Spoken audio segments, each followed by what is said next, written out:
Hello again. Chris Lee and Jay Greeson of Southeastern 16 here to preview the Auburn Tigers and make three bold predictions for the season. It'll be an interesting one at Auburn, that's for sure. Before we get there, reminding you that we are presented by FanDuel, which offers player props, same-game parlays.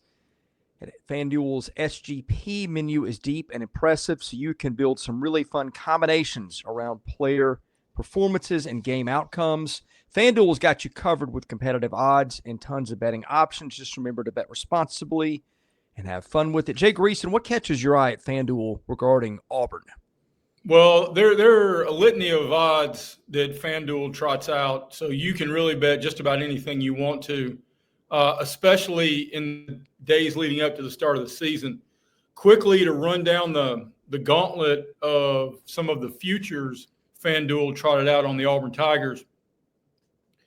They are plus 360 to make the playoff, which is honestly as good a news as you're going to hear if you are an Auburn Tiger fan, because plus 360 puts you in the neighborhood of top 15 teams in the country in terms of where that falls.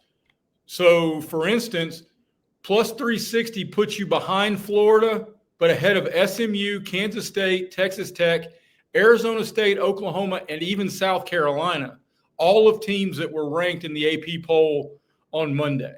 So the Vegas algorithms, now they can be influenced by a lot of things. The bookmakers also want to make certain there could be a heavy amount of volume on Auburn, and they're trying to balance it to mitigate loss.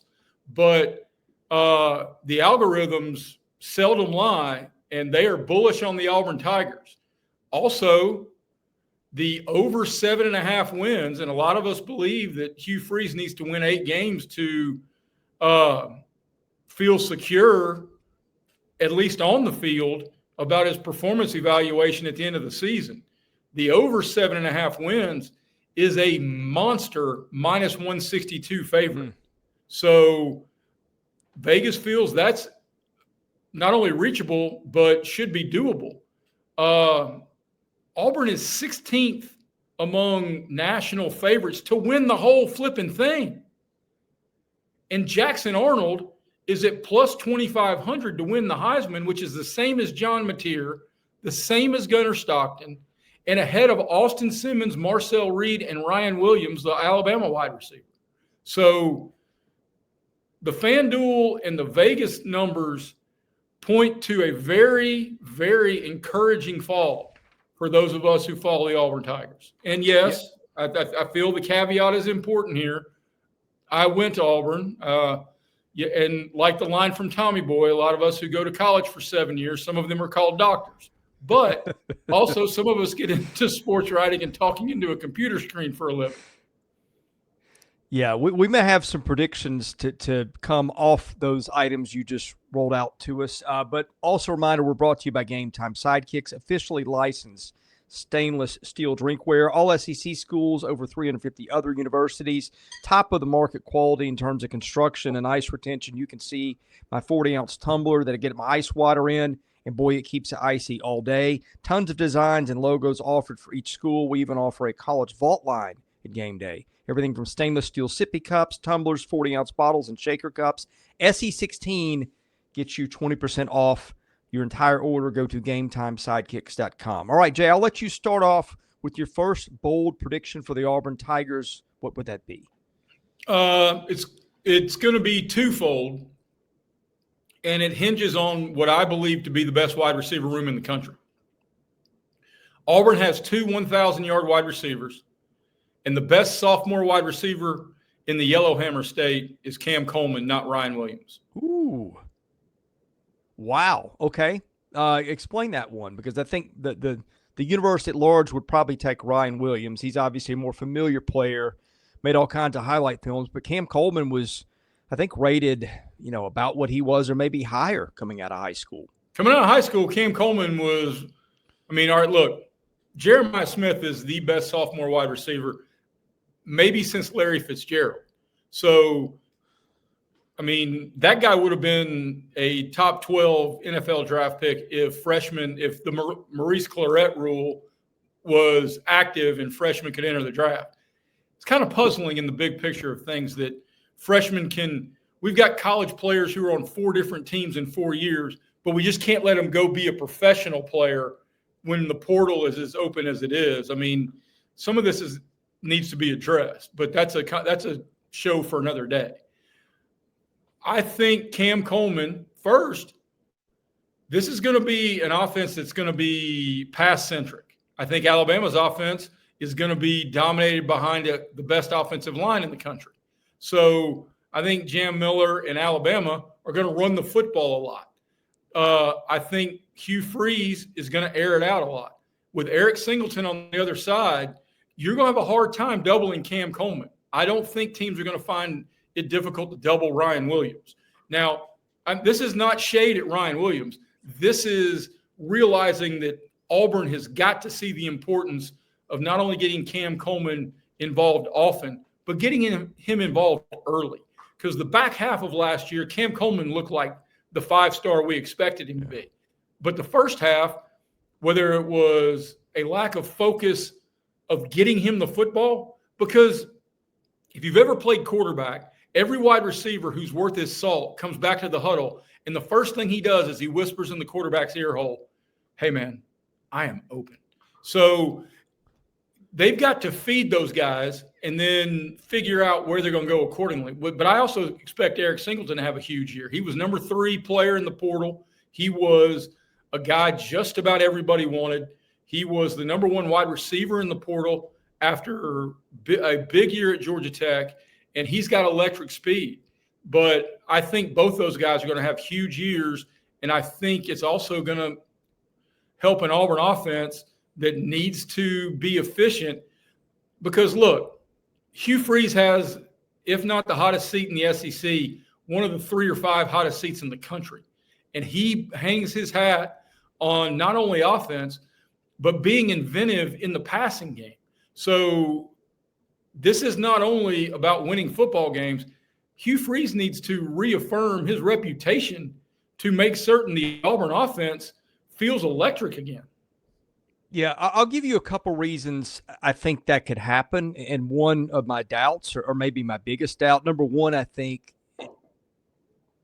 he's bigger than Ryan Williams, which is maybe going to help you be more durable. And Williams is a small guy. He takes a hit at the wrong spot, and he misses some time. Coleman, I think that the frame is more conducive perhaps to staying healthy.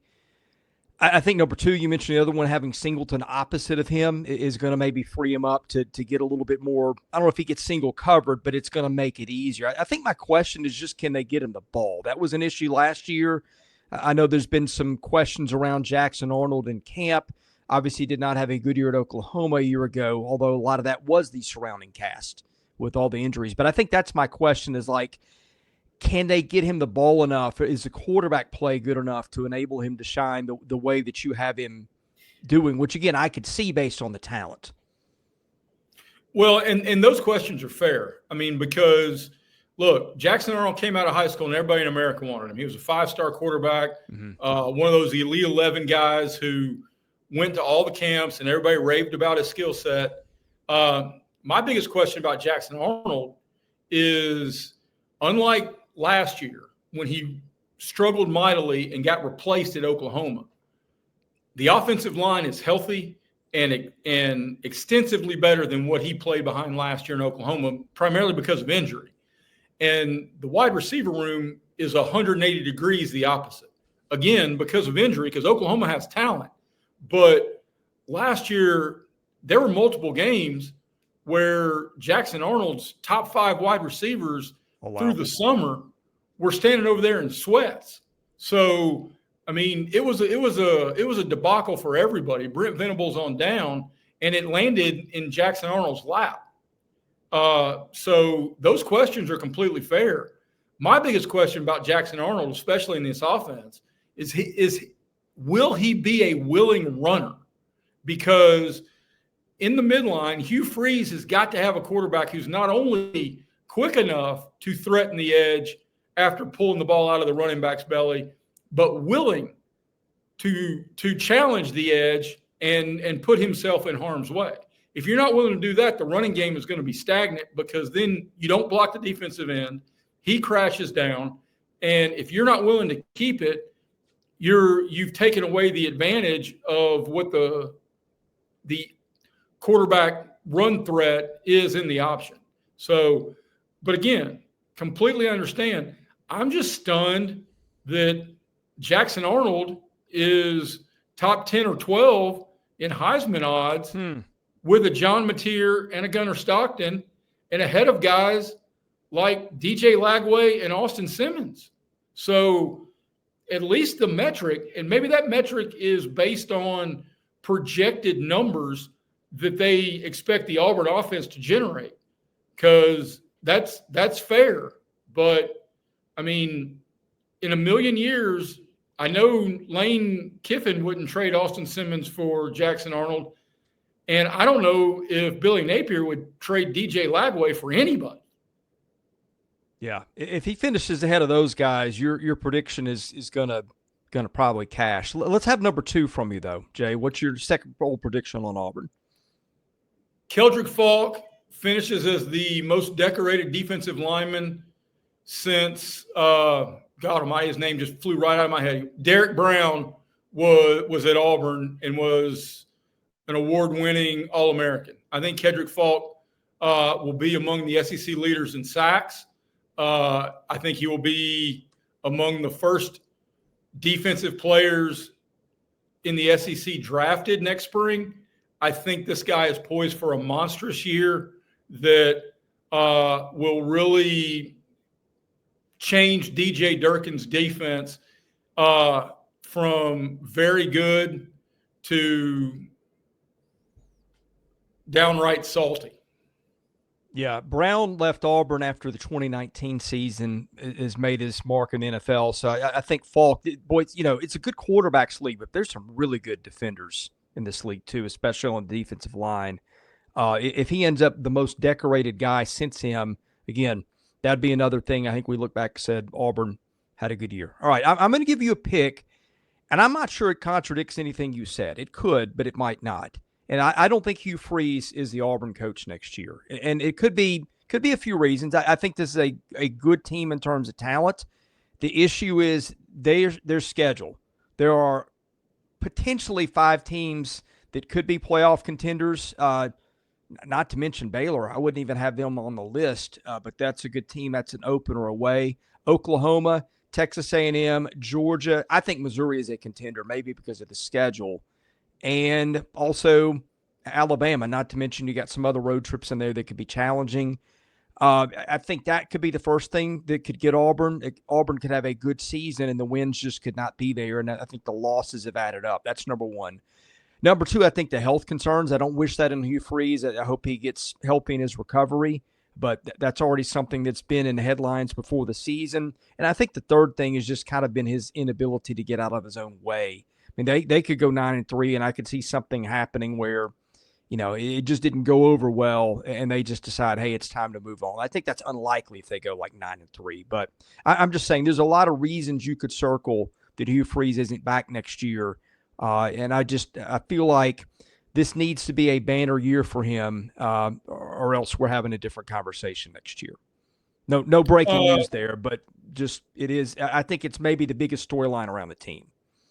Well, without question, and it also adds to the rocket fuel that makes Auburn at Baylor the most important game of week 1.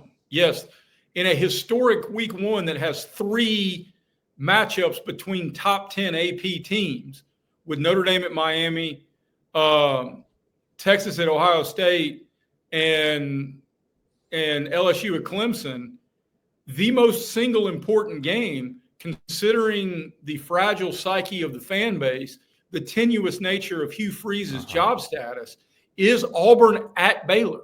Because if you lose that one, then everybody goes into panic mode. And then the only questions are not, even if it's 42-41 in 3 overtimes, I guess that would be 43-41. Because you have to go to the 2-point conversion. Yeah. But in the grand scheme of things, the only questions then become about how hot is Hugh's seat. So, I mean, I know we're making bold predictions. I don't know if FanDuel has – I know there are odds out there on various platforms about the first coach fired, and Hugh Freeze is in the top 6 or 7, but it's not available on FanDuel. I bet FanDuel would give even money about whether Hugh Freeze gets fired this year. Yeah, that may not be so bold in hindsight for all the reasons we just kind of gone through. Well, and you didn't even add in the golf stuff. Well, that's in the category it can't get out of his own way. Yeah. So yeah, but I mean, yeah, it's not good when you are the topic of conversation for things like that coming into a year. So, look, to wrap it up, I think Auburn's going to have a really good year. I'm bullish on the over 7.5 wins. The sprinkle on some long shot games because both Georgia and Alabama are at home. I'm already on Auburn with a future line at Oklahoma because I think the return of Jackson Arnold is going to be big. But that may be a mistake because if they lose at Baylor, you're going to be able to get that with twice as many points. So, all right, Jay, hold your thought for a minute. I'm going to ask you to give us one more FanDuel Auburn bet you like on the way out. Before we do it, reminder, we are also brought to you by ROKFORM, ROKFORM.com. It is the world's strongest magnetic phone case, and boy, it is strong. Extreme protection, super strong magnets, rock lock secure mounting, the most durable and multifunctional phone case around, and accessories too. At ROKFORM, quality is paramount. You can expect the same military-grade standards with the case accessories that you do the actual cases. Go to ROKFORM, ROKFORM.com. Enter promo code SEC25 for 25% off your order. They've got fantastic stuff. All right, reminder again, FanDuel, your place for player props, same game parlays, and competitive odds on all kinds of stuff. What do you see with Auburn at FanDuel that you like, Jay? Well, I am,